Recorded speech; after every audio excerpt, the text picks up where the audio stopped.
Michael Surf, it's probably late June of last year when we last actually spoke on camera. A busy year for you. Very busy. It's been fabulous, really. I've got a chance to meet all the local members of the Labour Party and find out a lot about what's happening in the local areas. It's such a diverse community, from Basildon Station all the way down to Coalhouse Fault in East Tilbury.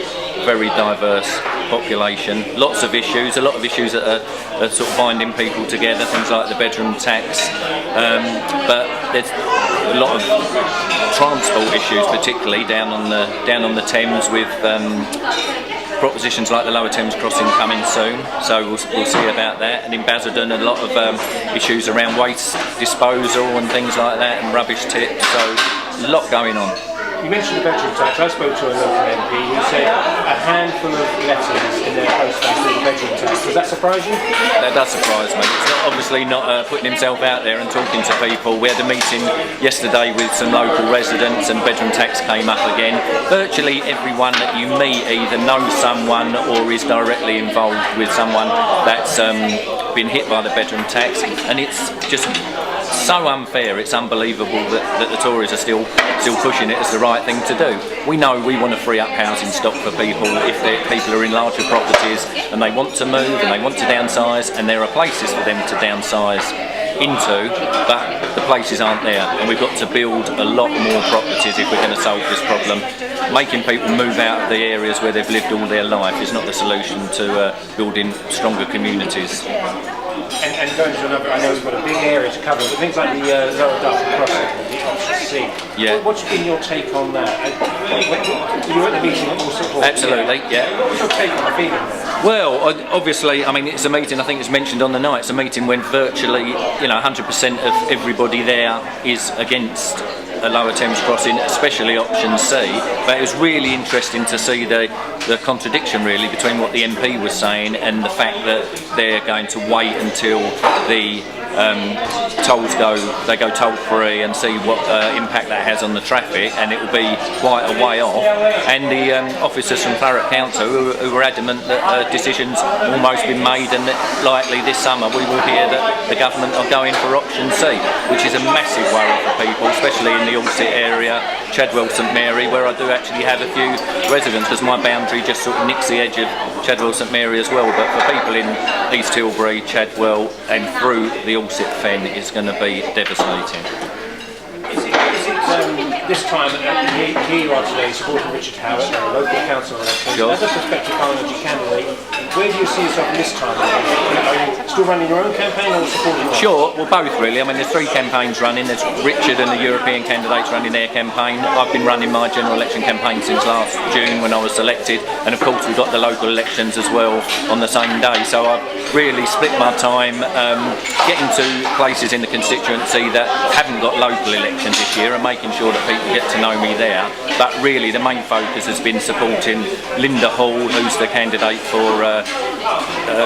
Stanford East and Corringham Town, and David Burton-Sampson and Melissa McGeorge in the Pitsea wards, where we really hope that we're going to make some gains. So it's a real, 3 elections going on. The EU probably at the moment feels like the biggie, because we know that the UKIP presence in the constituency is quite strong, and we're hoping that Labour will win the day, but it's looking like UKIP are going to do quite well.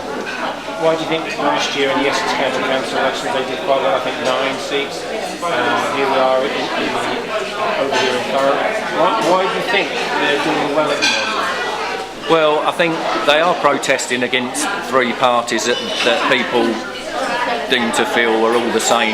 Once you get to Westminster, they're all sort of middle-aged white men in suits, and I can see that perception. Hopefully I'm campaigning because I'm an Essex boy and I want to be representing people in Essex if I get into Westminster. But I think they're hitting a cold UKIP with the electorate. But it's so dangerous when you hear about you know, they're running, in my opinion, and it is my view, they're running a racist campaign. They're running a campaign that borrowed the slogan off of the BNP for a start, but also the poster campaign that they've been running recently, which points the finger at you to say Eastern Europeans are after your job, which is just, in my opinion, that is racist. And the issue is we haven't got enough houses.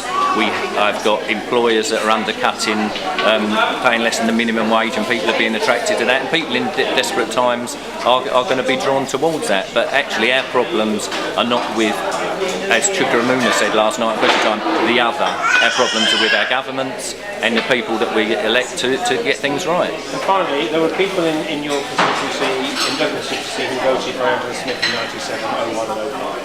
There are people who voted for Stephen Metcalfe in 2010. What do you think are going to be, say, the one or two issues that's going to make them decide to vote for you or not? Well, the Labour Party have already made a pledge to repeal the bedroom tax, and I think that is one that's going to be very important to people. What I want to do as well, I'm campaigning for a level playing field. I want a fair society for everybody, regardless of where people come from, and I think that's what most people want. They see injustice and unfairness, and that's what people are protesting against. So bedroom tax, I'd really like to be able to have a hand in doing something about the transport infrastructure and helping people, improving public transport, making the trains more affordable for people, helping people with their bills and making sure we will freeze gas and electricity bills until 2017.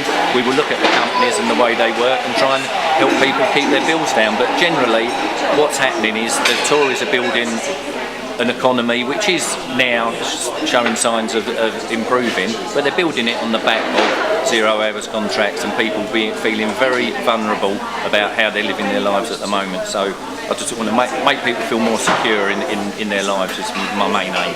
So thank you very much.